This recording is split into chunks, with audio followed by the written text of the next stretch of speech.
नमस्कार दोस्तों, स्वागत है आपका आज के मुख्य समाचारों में। दोस्तों यहां पर आपको देखने को मिलेंगी सुबह से लेकर शाम तक की तमाम बड़ी खबरें, मुख्य समाचार, ब्रेकिंग न्यूज अपडेट्स के रूप में। तो दोस्तों आप सभी लोगों से रिक्वेस्ट है इस वीडियो को ज्यादा से ज्यादा लाइक और शेयर करें। तो दोस्तों सीधे चलते हैं आज की पहली बड़ी खबर की ओर। कैप्टन अमरिंदर सिंह और कांग्रेस में तेज हुआ घमासान, पार्टी ने बताई सीएम पद से हटाने की वजह। जी हां दोस्तों, पंजाब में सियासी संग्राम जारी है। अखिल भारतीय कांग्रेस कमेटी के महासचिव रणदीप सुरजेवाला ने शनिवार को दावा किया कि अमरिंदर सिंह को पंजाब के मुख्यमंत्री पद से पार्टी अध्यक्ष सोनिया गांधी ने नहीं हटाया, बल्कि कांग्रेस के 78 विधायक उन्हें हटाना चाहते थे। सुरजेवाला का बयान ऐसे समय आया जब अमरिंदर सिंह ने मुख्यमंत्री पद से इस्तीफा देने के बाद पार्टी नेतृत्व पर उन्हें अपमानित करने का आरोप लगाया है।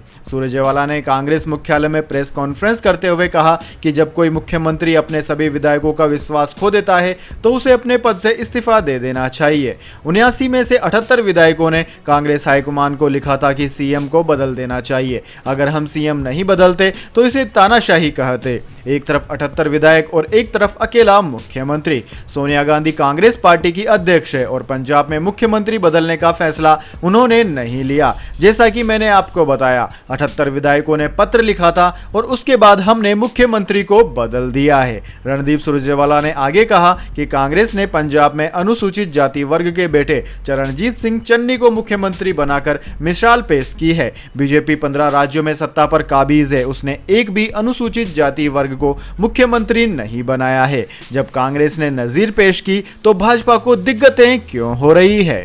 इसके बाद दोस्तों अगली बड़ी खबर। कोल शॉर्टेज, देश में खड़ी हो सकती है बिजली की समस्या। 72 पावर प्लांट में बचा है सिर्फ 3 दिन का कोयला। जी हां दोस्तों, देश पर बिजली का संकट का खतरा मंडरा रहा है। दरअसल देश के 72 पावर प्लांटों में अब लगभग सिर्फ 3 दिनों का ही कोयला बचा है। ऊर्जा मंत्रालय की ओर से जानकारी दी गई है। ऊर्जा मंत्रालय ने कहा है कि अगर वक्त पर कोयले की आपूर्ति नहीं हुई तो देश के कई पावर प्लांट ठप हो सकते हैं। ऊर्जा मंत्रालय की माने तो यदि वक्त पर कोयला उपलब्ध नहीं हुआ तो देश में बड़ा बिजली संकट खड़ा हो सकता है। सार्वजनिक क्षेत्र की कंपनी कोल इंडिया का कोयला उत्पादन सितंबर में मामूली रूप से बढ़कर 4.7 करोड़ टन रहा। कोल इंडिया के उत्पादन में ऐसे समय बढ़ोतरी हुई जब देश के तापीय बिजली घर कोयले की कमी से जूझ रहे हैं। कोल इंडिया लिमिटेड का सितंबर 2020 में कोयला उत्पादन 4.5 करोड़ टन था। चालू वित्त वर्ष में अप्रैल सितंबर के दौरान कोल इंडिया का उत्पादन 5.8% बढ़कर 24.98 करोड़ टन पर पहुंच गया, जो इससे पिछले वित्त वर्ष की समान अवधि में 23.6 करोड़ टन था। दोस्तों आपकी जानकारी के लिए बता दें, घरेलू कोयला उत्पादन में कोल इंडिया का हिस्सा करीब 80% है। लेकिन फिर भी इतना सब कुछ होते हुए भी केवल 3 दिन का कोयला शेष बचा है और अगर कोयले की आपूर्ति जल्द नहीं सुचारू रूप से शुरू हुई तो देश में कई जगहों पर भारी बिजली संकट पैदा हो जाएगा। इसके बाद दोस्तों अगली बड़ी खबर। भारत के जैसे को तैसा जवाब के बाद ब्रिटेन ने जारी की नई ट्रैवल एडवाइजरी। जाने अपने नागरिकों से क्या कहा। जी हां दोस्तों, ब्रिटेन की सरकार ने भारत यात्रा पर जाने वाले अपने नागरिकों के लिए आधिकारिक परामर्श को शनिवार को अपडेट किया है। एक दिन पहले ही भारत ने ब्रिटिश नागरिकों के लिए पृथकवास में रहने संबंधी नियम निर्धारित किए थे, जो सोमवार से प्रभाव में आएंगे। भारत ने यह कदम अंतर्राष्ट्रीय यात्रा को लेकर भारतीयों के लिए ब्रिटेन के इसी तरह के कदम के जवाब में उठाया था। दोस्तों ब्रिटेन की सरकार ने इसमें कहा है कि वह इस मुद्दे को लेकर भारतीय अधिकारियों से करीबी संपर्क में है। ब्रिटेन के विदेश राष्ट्रमंडल एवं विकास कार्यालय की ओर से जारी अद्यतन यात्रा परामर्श में कहा गया है कि सोमवार से ब्रिटेन से भारत जाने वाली यात्रियों को वहां पहुंचने के 8वें दिन भी कोविड-19 जांच करानी होगी तथा 10 दिन तक अनिवार्य पृथकवास में रहना होगा। एक दिन पहले भारत सरकार ने घोषणा की थी कि टीकाकरण होने के बावजूद सोमवार से भारत आने वाले ब्रिटिश नागरिकों को 10 दिन तक पृथकवास में रहना होगा। अंतर्राष्ट्रीय यात्रा को लेकर भारतीयों के लिए ब्रिटेन के इसी तरह के कदम के जवाब में भारत ने यह कदम उठाया था। दोस्तों ब्रिटेन की सरकार के एक प्रवक्ता ने बताया कि भारत में प्रवेश के लिए नियम तय करने और उन्हें लागू करने की जिम्मेदारी भारतीय अधिकारियों की है। हम उनसे करीबी संपर्क में हैं और नियमों में कोई भी परिवर्तन होने की स्थिति में FCDO यात्रा परामर्श को अपडेट करेंगे। नए परामर्श में कहा गया है कि भारत जाने वाले सभी यात्रियों को हवाई अड्डे पर पहुंचने पर और 8 दिन बाद अपने खर्चे पर कोविड-19 संबंधी RT-PCR जांच करानी होगी तथा 10 दिन के लिए अनिवार्य पृथकवास में रहना होगा। इसके बाद में दोस्तों जानते हैं अगली बड़ी खबर। श्रीनगर में आतंकियों ने सीआरपीएफ के बंकर पर फेंका ग्रेनेड, सुरक्षा बलों ने पूरे इलाके की घेराबंदी। जी हां दोस्तों, दक्षिण कश्मीर के अनंतनाग जिले के केपी रोड इलाके में शनिवार को संदिग्ध आतंकवादियों ने केंद्रीय रिजर्व पुलिस बल यानी कि सीआरपीएफ के बंकर को निशाना बनाकर ग्रेनेड फेंका। इस घटना में कैंप को कोई नुकसान नहीं हुआ है, एक स्थानीय नागरिक घायल जरूर हो गया। एक सीनियर पुलिस अधिकारी ने बताया कि ऑक्सफोर्ड स्कूल के पास सीआरपीएफ के बंकर पर आतंकवादियों ने ग्रेनेड फेंक दिया। अधिकारी के मुताबिक इस घटना में किसी के हताहत होने की कोई खबर नहीं है, लेकिन एक नागरिक को मामूली चोटें आई। इसी बीच हमलावरों को पकड़ने के लिए पूरे इलाके की घेराबंदी कर दी गई है। पुलिस के एक अधिकारी ने कहा कि घटना शाम लगभग 6:30 बजे हुई। आतंकियों ने अनंतनाग जिले में केपी मार्ग स्थित सीआरपीएफ के बंकर की तरफ ग्रेनेड फेंका। उन्होंने कहा कि ग्रेनेड बंकर पर नहीं गिरा और उसके पास फटा, जिससे कोई नुकसान नहीं हुआ। इसके बाद दोस्तों अगली बड़ी खबर, किसानों के प्रदर्शन के बीच केंद्रीय मंत्री अश्विनी चौबे का ऐलान, पंजाब हरियाणा में रविवार से खरीफ फसलों की होगी खरीद। जी हां दोस्तों, हरियाणा में धान की खरीद में हो रही देरी और किसानों के प्रदर्शन के बीच केंद्रीय मंत्री अश्विनी चौबे ने बड़ा फैसला किया है। उन्होंने किसानों को आश्वासन देते हुए घोषणा की है कि रविवार यानी कि आज से हरियाणा और पंजाब में धान की खरीद शुरू हो जाएगी। वहीं मुख्यमंत्री मनोहर लाल खट्टर ने किसानों से प्रदर्शन खत्म करने की अपील भी की। उन्होंने कहा कि किसानों को अब चिंता करने की जरूरत नहीं है, हरियाणा में आज से ही धान की खरीद शुरू हो जाएगी। दोस्तों खास बात यह है कि हरियाणा की सभी मंडियों में कल से धान की खरीद होने वाली थी। जानकारी के मुताबिक सीएम मनोहर लाल खट्टर से मुलाकात के बाद खाद्य एवं उपभोक्ता मामलों के राज्य मंत्री अश्विनी चौबे ने धान खरीद को लेकर यह घोषणा की है। दरअसल दोस्तों हरियाणा में धान की खरीद बंद करने पर किसानों का गुस्सा फूट गया था। इसी वजह से जिंद, भिवानी, करनाल और पानीपत सहित कई जगहों पर किसान सड़कों पर निकले थे। इस दौरान किसानों ने सीएम मनोहर लाल खट्टर के करनाल स्थित घर का भी घेराव किया था। साथ ही किसानों ने भिवानी में कृषि मंत्री जेपी दलाल के आवास पर भी जमकर हंगामा किया था, जबकि सुरक्षा को लेकर मौके पर भारी पुलिस बल तैनात किया गया था। किसानों ने मंत्री से गैर मौजूदगी में पीए को मांग पत्र सौंपा और हरियाणा सरकार पर किसानों की उपेक्षा करने का आरोप भी लगाया। इसके बाद दोस्तों अगली बड़ी खबर, केंद्र सरकार ने रेट्रोस्पेक्टिव टैक्स लिया वापस, केरन वोडाफोन को होगा बड़ा फायदा। जी हां दोस्तों, वित्त मंत्रालय ने इनकम टैक्स नियमों में बदलाव को लेकर अधिसूचना जारी की है। इसी के साथ पहले की तारीख से टैक्स लगाने वाला कानून यानी कि रेट्रोस्पेक्टिव टैक्स अब आधिकारिक रूप से निरस्त होता नजर आ रहा है। रेट्रोस्पेक्टिव टैक्स को करीब 9 साल पहले 2012 में लागू किया गया था। इसके बाद से ही यह नियम लगातार विवादों में घिरा रहा है। नोटिफिकेशन के मुताबिक केरन एनर्जी और वोडाफोन जैसी कंपनियों को इससे सीधा फायदा मिलेगा। हालांकि टैक्स विवाद में फंसी इन कंपनियों को वादा करना होगा कि भविष्य में होने वाले किसी भी नुकसान के लिए सरकार से मुआवजे की मांग नहीं करेगी। इसके बाद दोस्तों अगली बड़ी खबर, मनीष गुप्ता हत्या मामला, केस ट्रांसफर होने के बाद गोरखपुर जांच के लिए पहुंची एसआईटी कानपुर। जी हां दोस्तों, उत्तर प्रदेश में कानपुर के व्यापारी मनीष गुप्ता की हत्या मामले की जांच के लिए गठित स्पेशल इन्वेस्टिगेशन टीम आज अध्यक्ष अपर पुलिस उपायुक्त कानपुर आनंद कुमार तिवारी के नेतृत्व में गोरखपुर पहुंची है। टीम की सदस्य डीसीपी दक्षिण रवीना त्यागी, एडिशनल डीएसपी पश्चिम ब्रजेश कुमार श्रीवास्तव भी मौजूद रहे। फोरेंसिक टीम के साथ घटना स्थल होटल कृष्णा पैलेस पहुंची टीम कमरा नंबर 512 में छानबीन कर रही है। दोस्तों होटल के इसी कमरे में दोस्तों के साथ मनीष गुप्ता ठहरे थे। एसआईटी रामगढ़ ताल थाना क्षेत्र के होटल कृष्णा पैलेस पहुंची है। दोस्तों आपकी जानकारी के लिए बता दें, इस मामले में प्रदेश की सियासत गरमाई हुई है। प्रमुख विपक्षी दल समाजवादी पार्टी सहित तमाम पार्टियां लगातार योगी सरकार पर हमलावर है। इस मामले में पिछले दिनों मनीष की पत्नी मीनाक्षी से खुद मुख्यमंत्री योगी आदित्यनाथ ने कानपुर जाकर मुलाकात की। इस दौरान सीएम योगी ने मीनाक्षी की नौकरी, मुआवजा और गोरखपुर से कानपुर केस ट्रांसफर कराने की मांग मान ली। इसके बाद दोस्तों अगली बड़ी खबर, पिता की फोटो पर माला चढ़ाते समय पूर्व एमएलए को आया हार्ट अटैक, जन्मदिन के दिन ही हुई मौत। जी हां दोस्तों, दमुद्रक के पूर्व विधायक पीरा पांडी ए राजा का शनिवार को उनके 59वें जन्मदिन पर सलेम में दिल का दौरा पड़ने से उस वक्त निधन हो गया जब वह अपने दिवंगत पिता एवं पूर्व मंत्री वीरा पांडी ए अनुरूपम की मूर्ति पर मालार्पण कर रहे थे। उनके परिवार में पत्नी और 2 बेटियां हैं। पारिवारिक सूत्रों ने बताया कि राजा अपने पिता की तस्वीर पर माल्यार्पण करते समय अचेत हो गए, जिन्हें तत्काल अस्पताल ले जाया गया, जहां डॉक्टरों ने उन्हें मृत घोषित कर दिया। राजा 2006 में वीरा पांडी से तमिलनाडु विधानसभा के लिए निर्वाचित हुए थे और वह तब सलेम जिले में पार्टी की चुनाव समिति के सचिव थे।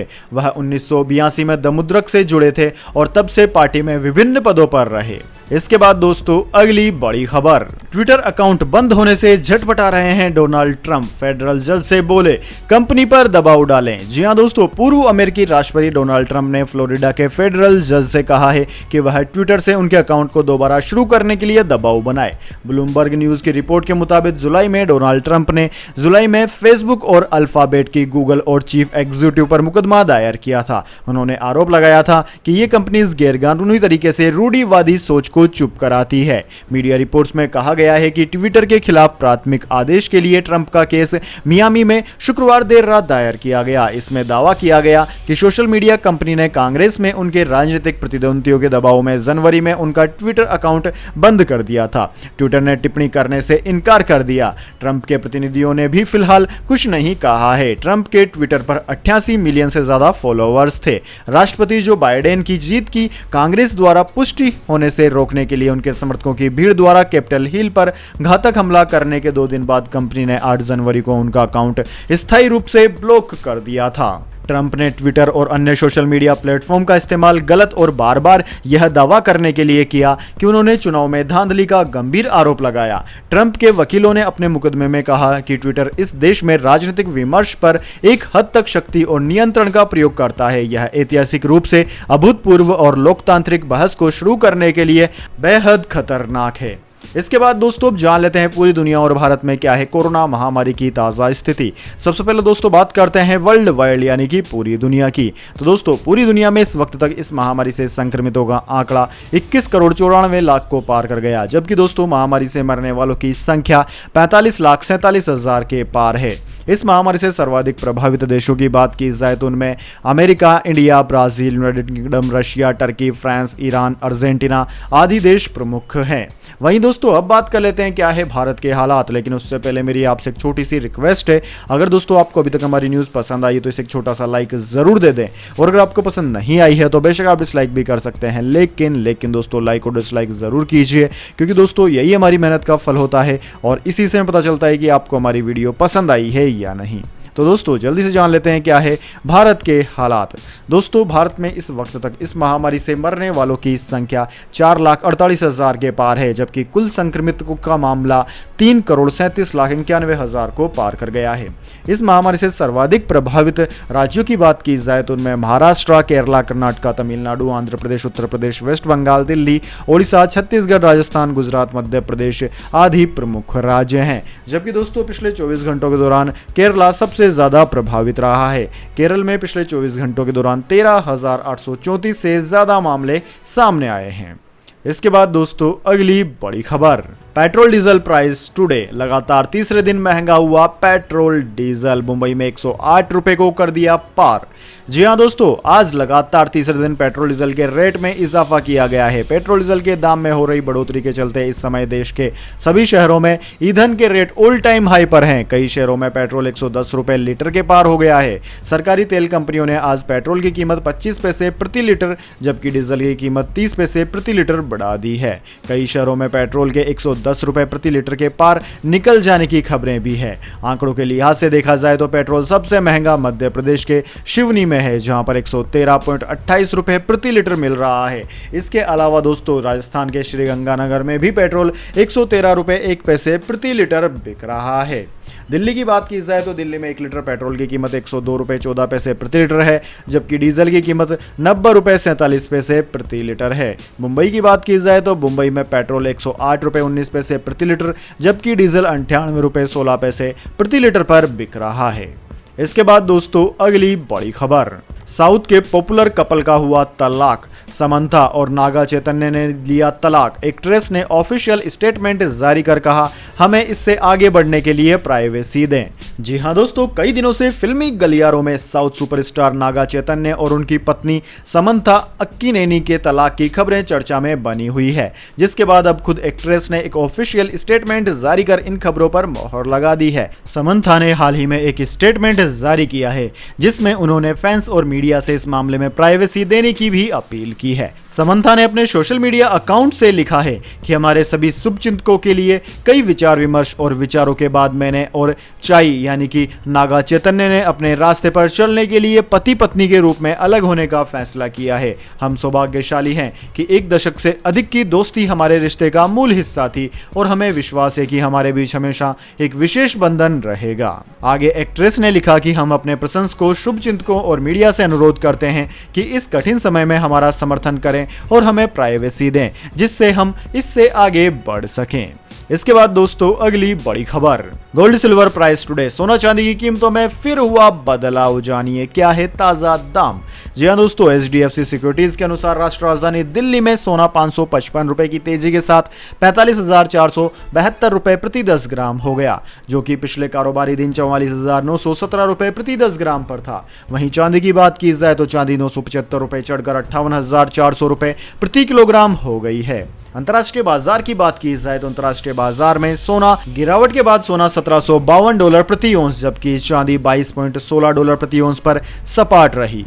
इसके बाद दोस्तों अगली बड़ी खबर, बंगाल में बाढ़ प्रभावित 4 लाख लोग निकाले गए, 1 लाख घर गिरे। ममता बनर्जी ने केंद्र सरकार पर किया हमला। जी हां दोस्तों, पश्चिम बंगाल में दक्षिण के कई जिले इस समय बाढ़ की चपेट में हैं। मुख्यमंत्री ममता बनर्जी ने शनिवार को बाढ़ग्रस्त जिलों का हवाई दौरा किया। अपने दौरे के बाद उन्होंने कहा कि यह बाढ़ प्राकृतिक नहीं है बल्कि यह एक मानव निर्मित बाढ़ है। उन्होंने केंद्र सरकार पर भी निशाना साधते हुए कहा कि पश्चिम बंगाल राज्य को कठिन समय में कभी भी मोदी सरकार की तरफ से मदद नहीं दी गई है। पश्चिम बंगाल में बाढ़ से लाखों लोग प्रभावित हुए हैं। ANI की खबर के मुताबिक बाढ़ग्रस्त इलाकों में से लगातार राहत बचाव कार्य जारी है और अब तक 4 लाख लोगों को इन इलाकों से निकाला जा चुका है। वहीं अचानक बाढ़ आने से करीब 1 लाख घर बर्बाद हो गए हैं। मुख्यमंत्री ममता बनर्जी ने झारखंड और दामोदर वैली कॉरपोरेशन यानी कि DVC को इसके लिए जिम्मेदार ठहराया है। उन्होंने कहा कि DVC ने बंगाल को सूचित किए बिना ही बांध से 5 लाख क्यूसेक से ज्यादा पानी छोड़ दिया, जिससे दक्षिण के कई राज्य बाढ़ की चपेट में आ गए। उन्होंने कहा कि इस समय पूर्वी और पश्चिमी मिनादपुर, बांकुरा, वीरभूमि, हुगली और हावड़ा समेत कई जिले गंभीर रूप से बाढ़ से प्रभावित हैं।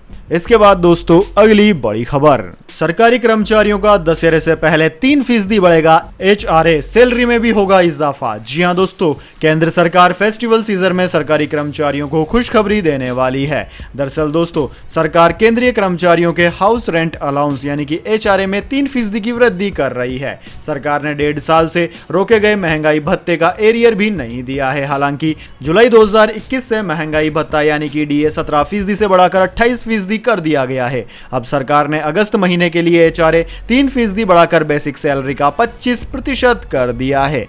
दोस्तों, केंद्र सरकार ने आदेश जारी करते हुए कहा कि सरकारी कर्मचारियों की बेसिक सैलरी के आधार पर हाउस रेंट अलाउंस और DA में बढ़ोतरी की जाए। नियमों के मुताबिक HRA इसलिए बढ़ाया गया है क्योंकि DA 25% से ज्यादा हो गया है। ऐसे में केंद्र ने भी HRA बढ़ाकर 27% करने का फैसला कर लिया है। केंद्र सरकार के व्यय विभाग यानी कि एक्सपेंडिचर डिपार्टमेंट ने 7 जुलाई 2017 को जारी आदेश में कहा था कि जब DA 25% से ज्यादा हो जाएगा तो HRA में भी बदलाव किया जाएगा। अब 1 जुलाई से महंगाई भत्ता बढ़कर 28% हो गया है तो HRA को भी बढ़ाना जरूरी है।